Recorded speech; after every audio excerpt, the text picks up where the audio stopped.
On this episode of China Uncensored, China is years ahead of America. And I don't mean its glistening skyscrapers or high-speed rails. I mean its plan to stop crime before it happens. Hi, welcome to China Uncensored. I'm your host, Chris Chappell. Good news, everyone. In a world laboring under the shadow of terrorism, China has the answer. And don't worry, this is definitely not an idea torn from the pages of some Philip K. Dick dystopian sci-fi story. To understand it, let's take a look at a movie based on a Philip K. Dick dystopian sci-fi story. Mr. Marks, by mandate of the District of Columbia Pre-Crime Division, I'm placing you under arrest for the future murder of Sarah Marks. In the movie Minority Report, crime is stopped before it happens because it's predicted by three precogs. This is called pre-crime. Pre-crime? It works. It works. It works. It works. It works. On Tuesday, April 22nd, vote yes on the National Pre-Crime Initiative. Obviously that's science fiction and not what's happening in China. China wouldn't let people vote. Seriously, they are planning to create pre-crime though. China is already a surveillance state.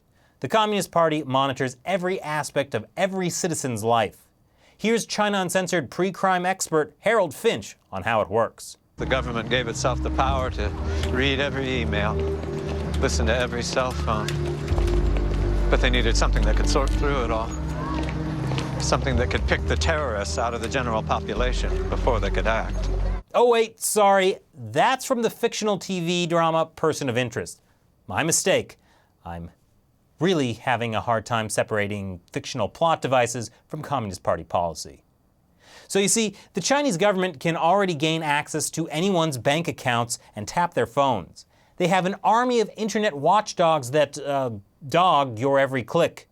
They monitor people's online activity and give them a score on their trustworthiness, the social credit system.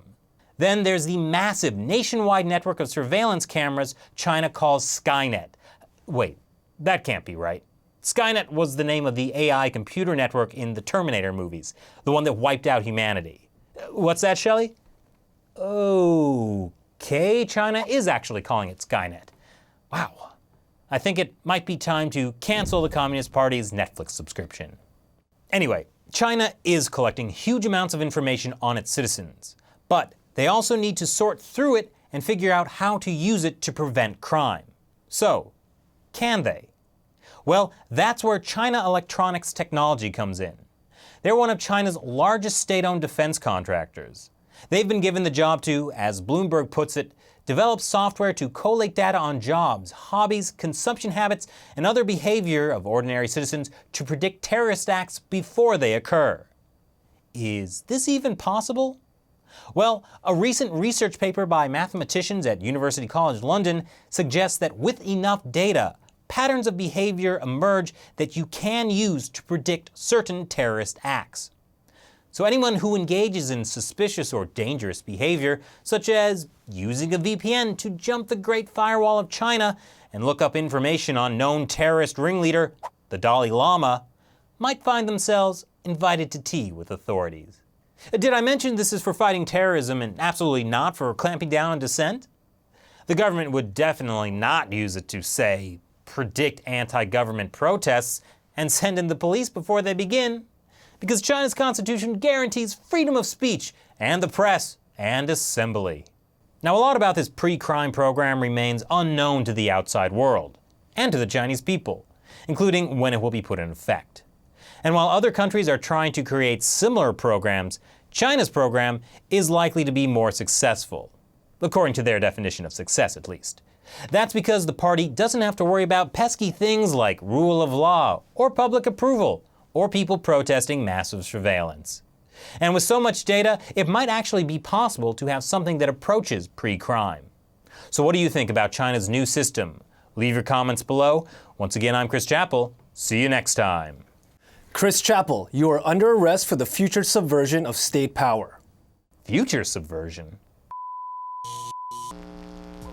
The Chinese regime ranks dead last in internet freedom, according to a survey last year by Freedom House. And yet this weekend, Zuckerberg praised the progress China has made on the internet. Just when you thought it couldn't get any more complicated than a territorial dispute between China, Taiwan, Vietnam, Malaysia, Brunei, and the Philippines, well, Indonesia had to show up, like a seventh wheel.